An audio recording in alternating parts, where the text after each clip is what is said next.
அன்புக்குரியவர்களே, ஆண்டவராகிய இயேசு கிறிஸ்து நாமத்திலே உங்களுக்கு என் அன்பின் வாழ்த்துக்களை தெரிவித்துக் கொள்கிறேன். அப்போஸ்தலனாகிய பவுல் பிலிப்பியருக்கு நிருபத்திலே 1ஆம் அதிகாரத்திலே 2வது வசனம் இப்படியே நாம் வாசிக்கிறோம். நம்முடைய பிதாவாகிய தேவனாலும் கர்த்தராகிய இயேசு கிறிஸ்துவினாலும் உங்களுக்கு கிருபையும் சமாதானமும் உண்டாவதாக என்று வாழ்த்துகிறார். இந்த காலை வேளையிலே இந்த வாழ்த்துதலை தேவன் உங்களுக்கு தெரிவிக்கிறார்.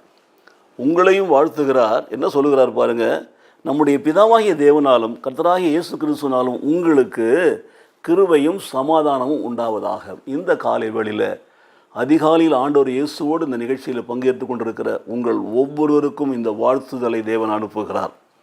உங்கள் வாழ்க்கையில் கிருபையும் சமாதானமும் பெருக வேண்டும்.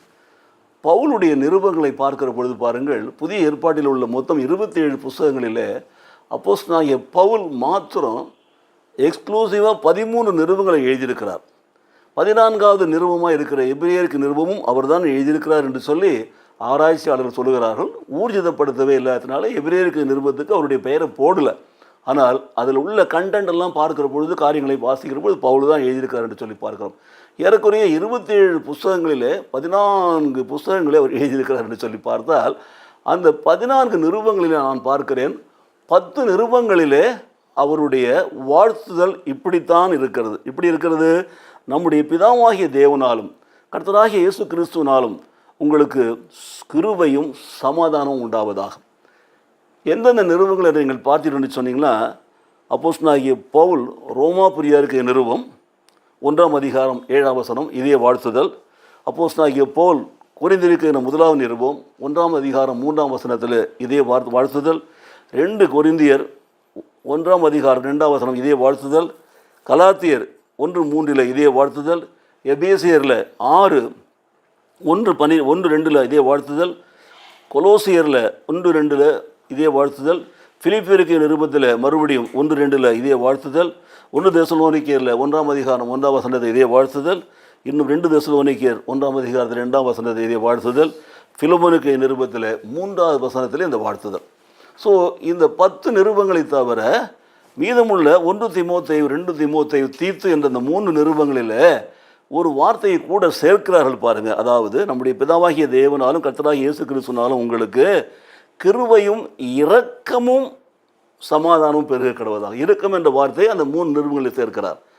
எபிரேயருக்கு நிருபத்தில் பல வாழ்த்துதும் அப்படி தான் இருக்கிறது பாருங்கள். ஆகவே அப்போஸ்தலனாகிய பவுலுடைய இந்த வாழ்த்துதலுக்கு நாம் உரியவர்களாக இருக்கிறோமா? வேத வார்த்தைகளை நாம் வாசிக்கிறோம், கேட்கிறோம் பாருங்கள். நிருபங்களிலே அநேக காரியங்களை நமக்கு கற்றுக் கொடுக்கிறார்.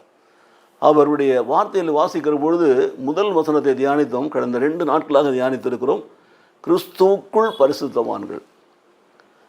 கிறிஸ்துவுக்குள் பரிசுத்தவான்கள் என்று நாம் அழைக்கப்படுகிறோம். இந்த கிறிஸ்துவுக்குள் பரிசுத்தவான்களுக்கு தான் சொல்கிறாரு, நம்முடைய பிதாவாகிய தேவனாலும் கர்த்தராகிய இயேசு கிறிஸ்துவினாலும் உங்களுக்கு கிருபையும் சமாதானமும் பெருக கடவுது என்று சொல்லி. இத்தனை நிருபங்களில் பார்த்தீங்கன்னா, பிலிப்பியர் பட்டணம், தெசலோனிக்க பட்டணம், இப்படி ஒவ்வொன்று கொரிந்து பட்டணம், இப்படி ஒவ்வொரு பட்டணத்திலையும் உரிய மக்களுக்கு எழுதிய நிருபங்கள் எல்லாம் அப்படி எழுதியிருக்கிறார். தெசலோனிக்க பட்டணம் எழுதியிருக்கிறார். பிலமோன் என்ற தனிப்பட்ட நபருக்கு எழுதும்போது எழுதியிருக்கிறார். தீமோத்தேயுக்கு 1:2 தீத்துவிலையும் இரக்கத்தையும் சேர்த்திருக்கிறார். நாம் தேவனுக்குள் பரிசுத்தவான்களாய் வாழ்ந்தால் நம்முடைய வாழ்க்கையில் ஒவ்வொரு நாளும் கிருபையும் சமாதானமும் நமக்கு உண்டாகும். அது பிதாவாகிய தேவனாலும் கர்த்தராகிய இயேசு கிறிஸ்துவினாலும் உண்டாகும். அதோடு மாத்திரமில்லாமல் தேவனுடைய இரக்கம் நமக்கு உண்டாகும்.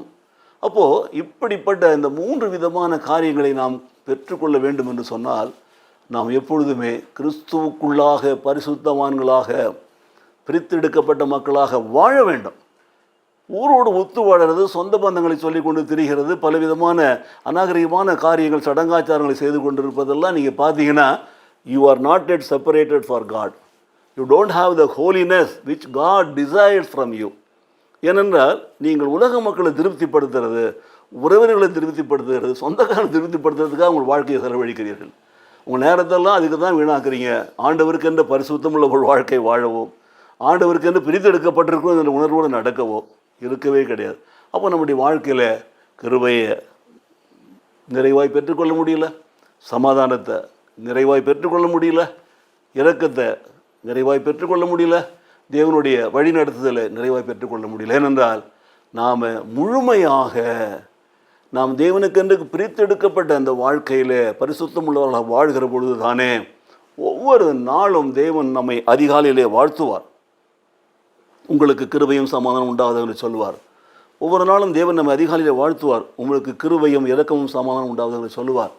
அவர் அந்த கிருபையினாலே நம்மை ஆசீர்வதித்து ஆயுஷ் நாட்களை பெருக பண்ணி நம்முடைய வாழ்க்கையினாலே இரக்கத்தினாலே நம்மை தயவாய் நடத்தி சமாதானத்தில் நம்மை நிரப்புவார்.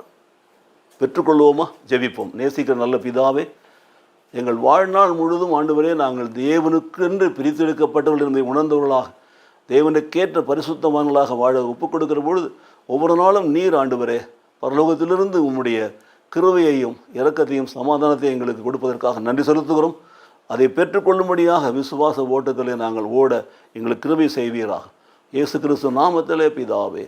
ஆமென், ஆமென்.